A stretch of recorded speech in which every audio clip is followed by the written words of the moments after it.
Hello, 7th grade. We're here with chapter 19, which is a major chapter. A lot happens, and this really puts the nail in the coffin on this being a dystopia. If, however, you have not yet read chapter 19, get out, go read chapter 19, then come back to this video. I want you to read this on your own before you come to any of my analysis or breakdown of the chapter summary. So don't come back here till you've read it. This chapter opens, Jonas and the Giver begin discussing release, and Jonas wishes he could observe the ceremony. Giver points out that, dude, you absolutely can. You can ask anyone any question. You can choose to observe anything. That's your job as receiver of memory. Jonas says he was too late to see today's, and the Giver points out that every ceremony is recorded. It's in there. He's free to watch it. It's a publicly available video. Then they watch the morning ceremony involving the twin. If you recall, his father had to choose between two twins. One of them has to be released. The other is kept. Jonas observes his father weigh the twins, and he talks in a sing-song fashion to the smaller twin who will be released. He fills the needle, and Jonas remembers how unpleasant shots are, and like, yeah, okay, I have to get these. All new children have to get them. This is going to stink for him. Shots are painful. His father, however, doesn't choose the arm, or the bum, or any other vein. He chooses a vein in the forehead.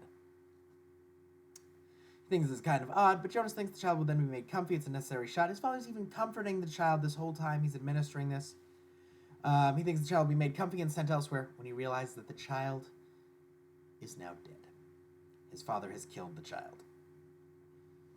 Jonas is stunned that his father has just casually murdered an infant, and the Giver tells him Rosemary performed her own release, and he could not bear to watch it.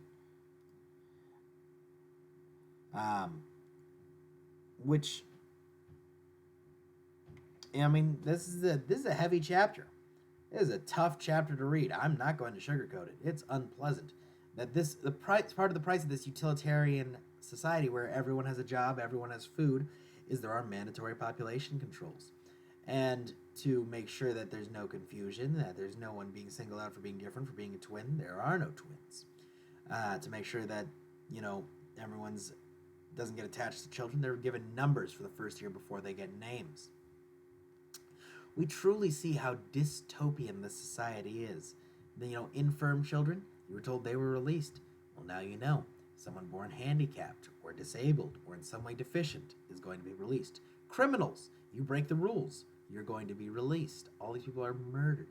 The elderly are released. They're all murdered. And part of why this book is banned and why I think people push back against it is that there are some elements in our society who are for things like this. And I know that sounds messed up to hear, but there are people who are for people being able to have euthanasia or euthanasia being performed on the elderly. That's one of the big debates that's going on right now in regards to the coronavirus and the elderly and the cost of care is going on there. People are even having this as a question, which should not be a question. Down, take a look at countries like Iceland. They have no children with Down syndrome because almost all of them because they're all aborted. That's why there were none. This is an unpleasant and a heavy chapter, and I understand that you guys, this is sort of a step into a wider world, but this is a difficult chapter, and it really paints the maxim, the idea that the road to hell is paved with good intentions. The idea here was to create a perfect society. Well, along the way, they've somehow just compromised their morals time and time again until we're here.